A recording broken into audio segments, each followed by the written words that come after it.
Olá, seja muito bem-vindo ao Business. Vamos aos destaques da semana. Mudança importante na liderança. A Apple perde o posto de empresa mais valiosa do mundo para a Microsoft. Enquanto isso, o Google e a Amazon anunciam centenas de demissões nos mais variados setores. O TikTok tem faturamento bilionário e se torna o aplicativo mais baixado de 2023.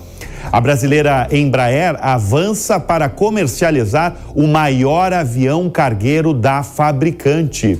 E o fim da mais lucrativa parceria de todos os tempos do esporte, a lenda do golfe Tiger Woods e a Nike. Eu sou Bruno Meyer e o Business, a sua revista eletrônica de negócios, está no ar.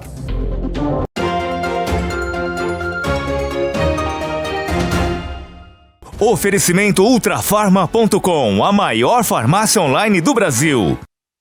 Mudança importante no posto de empresa mais valiosa do mundo. A Apple perdeu o título e foi sucedida por um outro peso pesado da tecnologia, a Microsoft. A Microsoft superou a Amazon nesta última quinta-feira. As ações da empresa subiram, elevando aí o valor de mercado da Microsoft para quase 2 trilhões e 870 milhões de dólares. Imagina o valor de uma empresa com mais de 2 trilhões.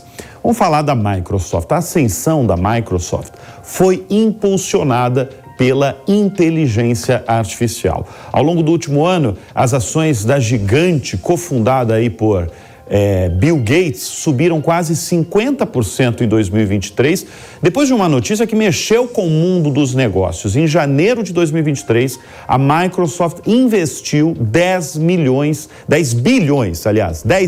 de dólares no OpenAI, que é o laboratório por trás daquele que foi um dos temas mais falados no ano passado, o ChatGPT.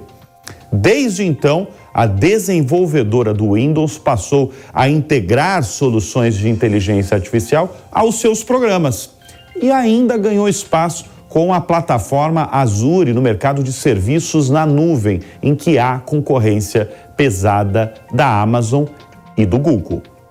E a Apple nessa história? Bem, salvo curtos momentos de exceção, a gigante aí liderada por Tim Cook é a companhia listada na bolsa mais bem avaliada desde 2011, quando superou a petroleira americana ExxonMobil. A Apple, no entanto, viu seus papéis se valorizarem, que para o mercado, né, a gente está falando de gigante, apenas 27% no ano passado.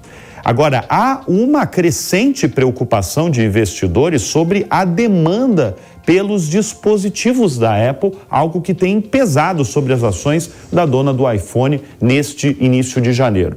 Várias corretoras cortaram recomendações sobre as ações da Apple diante de preocupações de vendas do iPhone, vendas baixas do iPhone, que é a maior fonte de receita da companhia, que vai continuar pela ideia de muita gente, de muita corretora, vai continuar fraca, especialmente no principal mercado da empresa, a China. Hoje, Wall Street, que é o centro financeiro de Nova York, está mais positivo em relação à Microsoft. E a subida das ações mexeu aí num posto ambicioso, o de empresa mais valiosa do mundo, e esse título agora é da Microsoft. Falando em gigante ainda, semana de cortes pesados em duas das empresas mais valiosas do mundo, o Google e a Amazon. Vamos começar pelo Google. A dona do buscador, né, mais famoso do planeta, dono também do YouTube, demitiu centenas de funcionários nas mais diversas áreas, como a unidade de assistente de voz, a unidade de realidade aumentada e também a equipe de hardware, responsável, por exemplo, pelos celulares Pixel, pelo alto-falante inteligente da empresa, pelo relógio inteligente também. Então, muitas funções na equipe de engenharia também foram afetadas. Além disso, os cofundadores da Fitbit, o James Park e o Eric Friedman, estão deixando a empresa. O Google comprou a Fitbit, que é uma empresa de monitoramento de saúde, de condicionamento físico, por 2 bilhões e 100 milhões de dólares em 2019, mas continuou lançando aí versões do seu Pixel Watch, que concorre aí com o Apple Watch. A companhia não especificou o número exato de demitidos e fala que a medida é feita para cortar custos. Um porta-voz afirmou que a companhia investe de forma responsável nas principais prioridades e oportunidades significativas. Esse porta-voz está falando a verdade, porque a Alphabet, a dona do Google, tem direcionado os investimentos para outras frentes. E o maior desses investimentos é no desenvolvimento de inteligência artificial. A gente cobriu aqui no Business, há um ano atrás, que a companhia demitiu 12 mil pessoas, cerca de 6% da sua força de trabalho, e desde então vem realizando cortes aí menores, né? Não como 10, 12 mil, mas esses cortes vêm ocorrendo. A Alphabet tem um exército de 182 mil funcionários. E as demissões aconteceram no mesmo dia em que a Amazon também dispensou funcionários que trabalham no Prime Video, no MGM Studios e no Twitch. Deixa eu falar agora um pouco da Amazon. O que está acontecendo lá desse corte aí bastante relevante de funcionários dessa outra grande empresa, a Amazon. A Twitch, que é a plataforma de streaming de jogos de videogame, anunciou a demissão de 500 pessoas, que significa 1/3 do seu pessoal. A declaração foi anunciada, inclusive, pelo CEO da plataforma, Dan Clancy, em uma mensagem aos funcionários publicada em um artigo de blog. As demissões ocorrem no momento em que a Twitch sofre um deslocamento de altos executivos em um contexto de redução de custos na matriz, que é a Amazon. A plataforma enfrenta dificuldades e anunciou recentemente que vai suspender as atividades na Coreia do Sul a partir de fevereiro, devido aos custos muito elevados para o uso de internet.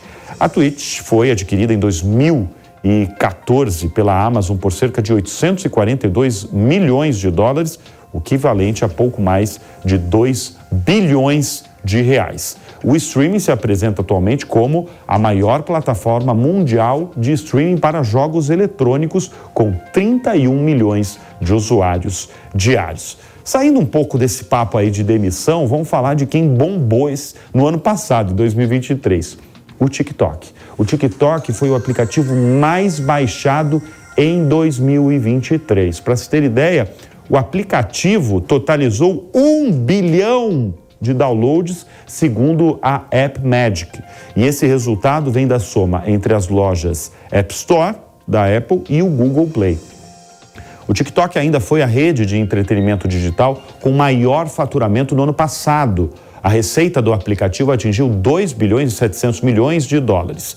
Essa conta é oriunda do sistema de dados das duas lojas de aplicativos. Com esse número de 2 bilhões e 700 milhões de dólares, o aplicativo, o TikTok, fica à frente de pesos pesados como o YouTube do Google.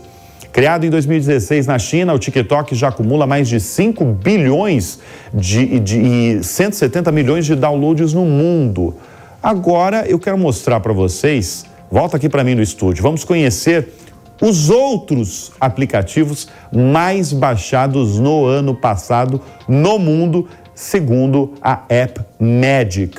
Que são esses daqui, olha. Em primeiro lugar, liderança, a gente acabou de falar, 1 bilhão de downloads para o TikTok. Em segundo e terceiro lugar, são aplicativos da Meta, de Mark Zuckerberg. Instagram em segundo lugar, com 829 milhões de downloads, né? O Facebook com 635 milhões. Tinha esquecido que o WhatsApp também é da Meta. Então, em segundo, terceiro e quarto lugar, são aplicativos da rede de Mark Zuckerberg. O WhatsApp muito bem aí, com 541 milhões. O WhatsApp segue liderando no Brasil, né? Um sucesso aí de aplicativos baixados. Em quinto lugar, olha que interessante, o CapCut. Ele é um aplicativo, foi baixado 478 milhões de vezes no ano passado. Ele é um aplicativo que nem todo mundo conhece, mas ele faz edição de vídeos. Então, quem faz vídeo conhece. O que surpreende é a quantidade de gente que baixou esse aplicativo de edição. Em sexto lugar tem o Telegram, com 424 milhões de downloads. Em sétimo lugar, o Snapchat, surpresa, o Snapchat em sétimo lugar, com 412 milhões de downloads. O Temo, essa rede social, o brasileiro ainda não ouviu falar direito, mas eu, inclusive, fiz um vídeo recente nas redes sociais, também falei aqui no Business e teve uma repercussão, assim, tremenda. É um aplicativo de varejo asiático e ele está vindo ele está expandindo internacionalmente e já tem gente, estrangeiro da empresa vindo no Brasil para ver como está o ambiente de negócio. Então a gente pode ter novidade, o aplicativo vindo de vez aqui no Brasil nos próximos tempos. Em nono lugar temos o WhatsApp Business, 316 milhões de downloads. E em último lugar, o Spotify, que é o aplicativo aí mais bombado aí de música. Então a gente tem a lista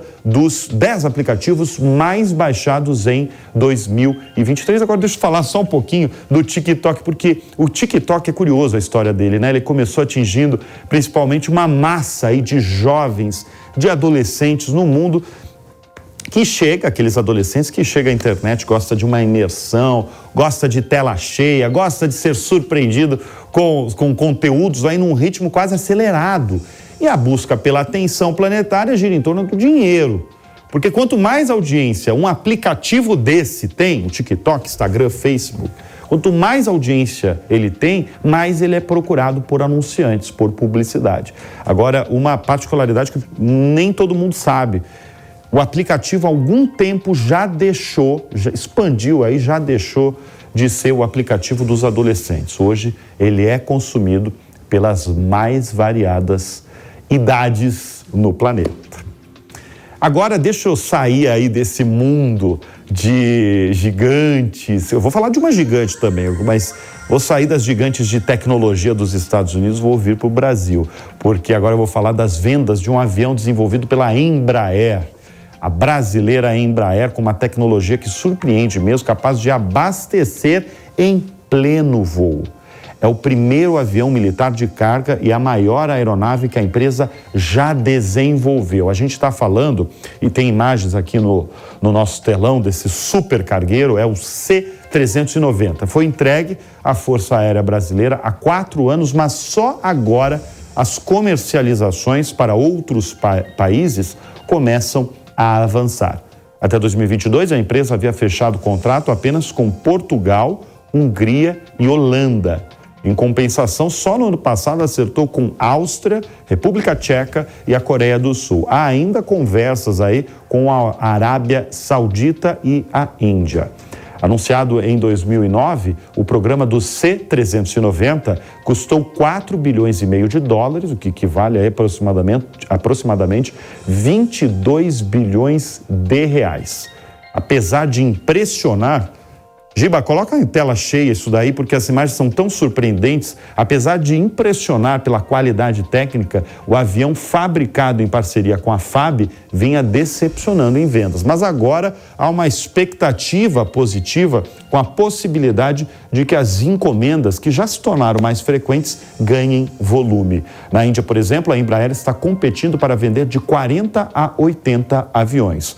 Na Arábia Saudita, uma frota de 60 aeronaves precisa ser aposentada e 23 delas têm perfil para serem substituídas pelo C-390. Portanto, tudo indica que as vendas do C-390 da nossa Embraer, a brasileira Embraer, começam efetivamente a avançar. E falando ainda dos ares, a Hyundai pretende estrear o seu táxi aéreo ainda este ano. Trata-se do Supernav SA2, que é um avião elétrico de pouso e decolagem e aterrissagem vertical. Na verdade, de decolagem e aterrissagem vertical. A empresa sul-coreana vai solicitar a certificação do veículo nos Estados Unidos e os primeiros voos de teste do táxi aéreo elétrico devem acontecer até o fim do ano. O serviço formal está previsto para ser lançado em 2028, após atender aos requisitos de testes para garantir que esteja pronto para o público. De acordo com a Hyundai Motor Group, O táxi voador será um híbrido entre um helicóptero e um avião de asa fixa. O SA-2, alimentado por bateria, é considerado tão silencioso quanto uma máquina de lavar louça. O eVTOL foi projetado para distâncias de 40 a 60 quilômetros. Os motores elétricos acionam 8 hélices, elas podem ser alinhadas para cima para decolagem e pouso e fornecem propulsão durante o voo de cruzeiro. Foram gastos cerca de $1 bilhão na Supernav nos quase 2 anos desde que foi fundada. A empresa já abriu uma sede de engenharia em Irvine, na Califórnia, e uma nova unidade de pesquisa e desenvolvimento no mesmo estado. A Hyundai tem como alvo os Estados Unidos para o lançamento inicial e, eventualmente, deve expandir para a Ásia e Europa. A gente está falando de investimento, né? Agora a gente vai falar de crise no setor, porque vamos falar de Boeing, a fabricante aí famosa de aeronaves, que está em crise. O presidente da empresa, o Davis Calhoun, se pronunciou depois do acidente com o Alaska Airlines e da paralisação de 170 dos seus aviões. Ele afirmou que a empresa precisa reconhecer os erros e acrescentou que os engenheiros da Boeing estão analisando informações em busca de pistas sobre o que deu errado. O acidente com o jato MAX 9 aconteceu a 16 mil pés, a 4.900 metros de altura, quando uma explosão abriu um buraco do tamanho de uma geladeira na lateral do equipamento, de acordo com relatos de passageiros. Ainda assim, a aeronave pousou em segurança na cidade de Portland. A United Airlines e a Alaska Airlines disseram ter encontrado outros aviões MAX 9 com parafusos sem o torque necessário, ou seja, frouxos. Com isso, os reguladores suspenderam cerca de 170 aviões Boeing 737 dessa frota. Por conta do acidente, as ações da fabricante negociadas na Bolsa de Valores de Nova York caíram quase 9% em meio a desconfianças do mercado sobre a capacidade de a Boeing reverter a crise e garantir a retomada das operações do 737 MAX. Em apenas um dia, portanto, a Boeing perdeu 12 bilhões e 100 milhões de dólares em valor de mercado de uma só vez. Esse é considerado um marco na indústria das criptomoedas. A Comissão de Valores Mobiliários dos Estados Unidos aprovou uma série de fundos de investimento em Bitcoin para negociação. E por que é chamado de um marco? Porque representa um avanço na integração do Bitcoin no sistema financeiro tradicional. A resposta da comissão era muito aguardada pelo mercado, desde que a maior gestora de ativos do mundo, a BlackRock, liderou a lista de grandes instituições financeiras que protocolaram pedidos aí de aprovação de ETFs de Bitcoin. Para falar mais desse assunto, vou chamar um especialista aí na área de criptomoedas. Faz tempo que a gente não se fala, hein, Tota? Fabrício Tota, diretor de novos negócios do mercado Bitcoin. O que significa, a partir de agora, essa aprovação, Tota, na Comissão de Valores Mobiliários americana? Verdade, tem um tempo que a gente não se fala, é um prazer estar aqui com vocês novamente. Bom, realmente um marco muito significativo, né? Mas por quê? Qual que é a grande diferença, né? É o acesso que se dá a um público muito vasto, né, que é o público americano, tanto de indivíduos, pessoas físicas, né, quanto de investidores institucionais, né, ou seja, outros fundos de investimento, fundos de pensão, que agora podem acessar de uma forma muito simplificada o ativo Bitcoin, né?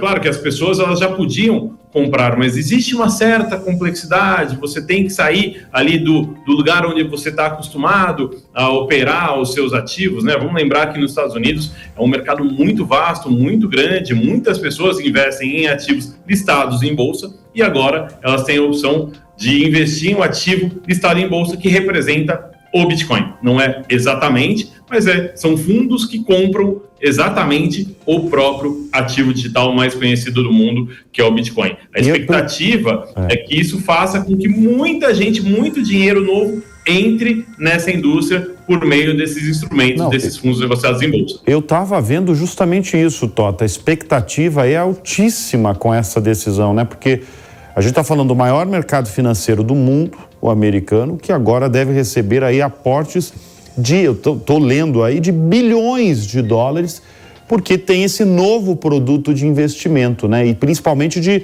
investidores institucionais, né? Exatamente, a expectativa é que existe uma demanda represada, né, de muitos investidores que gostariam de acessar esse tipo de investimento, mas isso não estava, vamos dizer assim, no mandato deles, né? E você ter uma conta em uma corretora cripto e você poder fazer a custódia desses ativos digitais, algo relativamente novo, por mais que a indústria já tenha aí 15 anos, né, não era algo super disponível que qualquer gestor de fortunas, que qualquer gestor de dinheiro institucional podia anteriormente simplesmente fazer essa alocação. Agora é essa possibilidade, né? Esse instrumento, o ETF, é algo super disseminado nos Estados Unidos, muita gente, tanto usuários institucionais quanto pessoas físicas acessam esse mercado de ETFs de uma forma muito simplificada, e é exatamente você ter essa forma já disseminada de se operar, de se comprar um ativo, que agora é possível que esse fluxo bilionário, multibilionário, venha para dentro do mercado cripto. Exatamente. Agora, qual que é o momento da criptomoeda, do Bitcoin hoje? Porque a gente já teve discussões anteriores, é um ativo aí que vive muitos momentos, né? Momentos aí de glória, né? Lá de cima, todo mundo querendo comprar, assim, uma ascensão, às vezes do dia para a noite, e tem momentos de derrocada mesmo, né? Tem gente que fala, é a morte do Bitcoin. Qual é o momento hoje do Bitcoin? É o ativo que já morreu mais de 1000 vezes, talvez, né? De tantas vezes que as pessoas mortes, né? E ele renasce, né? E ele renasce como uma fênix. Mas é justamente, acho que o mundo cripto e o Bitcoin, em especial, ele vive em ciclos, né? É natural que isso aconteça, né? Em ciclos de muita empolgação, de muito entusiasmo e às vezes até de forma exagerada, e ciclos de baixa, né? O que a gente imagina que esteja acontecendo exatamente agora é um novo ciclo de alta, que a gente começa a enxergá-lo de uma forma mais clara agora, com esse fluxo de notícias positivas. Não é só o ETF. Se a gente olha em retrospectiva, né, talvez ele estivesse um pouquinho esquecido, apanhou um pouco e não estava tanto no mainstream, mas ele subiu 100%, mais de 100% no ano de 2023, no ano passado. Então, claro que ele não atingiu novas máximas, né, não está no maior valor da história, mas sem dúvida uma alta de mais de 100% ao longo de 2023. Essa grande notícia de que agora investidores institucionais e investidores pessoas físicas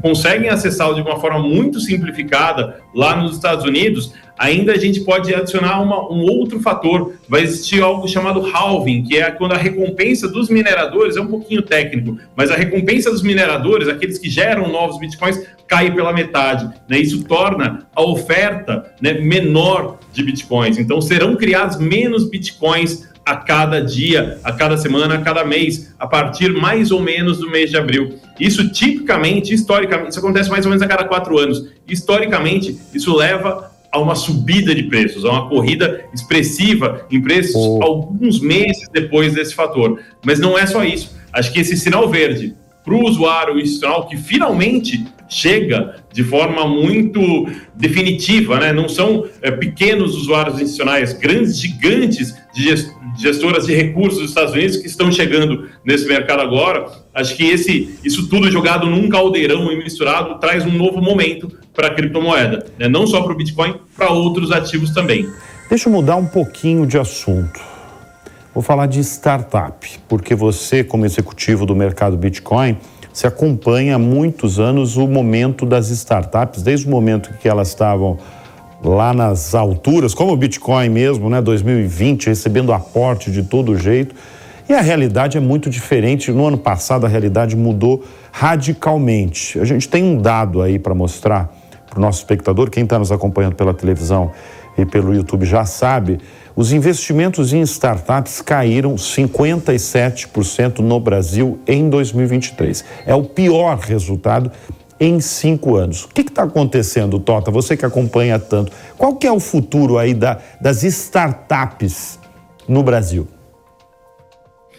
Sabe que essa é uma pergunta muito interessante que não mudamos tanto de assunto. A gente está ligado de alguma forma às criptomoedas. Por quê? Porque tanto o investimento em criptoativos quanto em startups, tipicamente eles podem ser classificados como investimentos em capital de risco, né? Porque quando existe um risco ali pela novidade no mundo cripto, né? Que eu particularmente acho que não é tão grande, mas pouco importa, né? Na verdade, o que interessa é como o grande capital enxerga esse tipo de investimento, que é semelhante de alguma forma com o investimento em startups. É claro que você investir numa startup, numa empresa, ali nos seus primeiros estágios de desenvolvimento, é completamente diferente de você investir numa empresa já consolidada, algumas centenárias listadas em bolsa de valores, por exemplo. Então, o capital de risco, com essa crise que a gente vem vivendo, em certa medida, que fez com que as taxas de juros se elevassem tanto nos Estados Unidos como em vários outros lugares do mundo, isso afasta o capital de risco. O capital, ele fala, poxa, por que é que eu vou correr risco colocando meu recurso, alocando recursos em uma startup, se eu posso ter um retorno garantido investindo em títulos públicos do governo americano ou do governo brasileiro? Acho que o raciocínio vale. Então tem essa fuga de capitais porque ativos mais seguros estão pagando mais, né? O que a gente enxerga para esse ano é uma redução nas taxas de juros que devem fazer com que o investimento em startups seja mais atrativo, volte a ser atrativo. É algo que não está ligado diretamente à performance das startups. E elas estão indo mal? Muito pelo contrário, né? Mas é só o capital não está sendo tão atraído para esse mercado. No momento que a gente passou ali, depois, a partir de 2020, né, com taxas de juros muito baixas, o capital procurou essas oportunidades, mesmo que arriscadas, mas para que o capital fosse remunerado. A gente deve ver uma recuperação ao longo desse ano em investimentos de risco maior, como é o investimento em cripto, como é o investimento em startups. A sua pergunta me ajudou muito, na verdade, a pontuar um terceiro fator. Além dos ETFs e do halving que eu expliquei anteriormente, essa queda de taxa de juros, fazendo com que investimentos mais arriscados sejam mais atrativos, deve fazer com que o preço dos criptoativos se aprecie também ainda esse ano. Muito bem, nós conversamos com Fabrício Tota, o Tota, diretor de novos negócios do mercado Bitcoin. Obrigado sempre pela presença aqui no Business. Eu que agradeço. Valeu, até a próxima. E depois de quase 3 décadas, chegou ao fim a parceria da lenda do golfe Tiger Woods com a Nike. O atleta de 48 anos e 15 vezes campeão de golfe, que usa roupas da Nike desde a primeira assinatura com a empresa em 1996, compartilhou um comunicado como forma de agradecimento nas redes sociais. Entre outras palavras, ele diz que há mais de 27 anos teve a sorte de iniciar uma parceria com uma das marcas mais icônicas do mundo. E como prova de que o término dessa relação foi amigável, a Nike também fez uma postagem nas redes sociais confirmando a notícia e exaltando a figura de Tiger Woods. Tiger Woods assinou o primeiro contrato com a Nike quando se tornou profissional aos 20 anos, em 1996. O acordo se tornou uma das parcerias mais lucrativas da história do esporte, já que Woods dominou o mundo do golfe por mais de uma década. O fim da parceria ocorre em um momento crucial para a Nike. O preço das ações da empresa caiu cerca de 40% desde novembro de 2021. A empresa começou a se distanciar do golfe em 2016, quando anunciou que deixaria de fabricar equipamentos, mas continuou a assinar com atletas de destaque. Vale lembrar que na semana passada, Jason Day, o vencedor do PGA Championships, anunciou que também deixaria a Nike para se juntar à recém-chegada no mercado de artigos esportivos Malbon Golf. O desempenho de Woods diminuiu bastante nos últimos anos por causa de uma série de lesões, mas o fato é que ele continua sendo a maior atração do esporte e desde que assinou com a Nike, ganhou centenas de milhões de dólares com a marca. E o Business vai ficando por aqui e eu sempre agradeço, claro, né, a sua audiência, a sua companhia de todo sábado. Sempre reforço, né? O nosso encontro é aos sábados, às 3 da tarde. Tenham todos um ótimo final de semana e sempre, olha, bons negócios no radar. Até semana que vem. Tchau, tchau.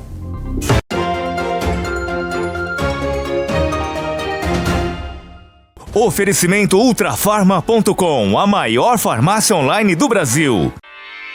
Realização Jovem Pan News.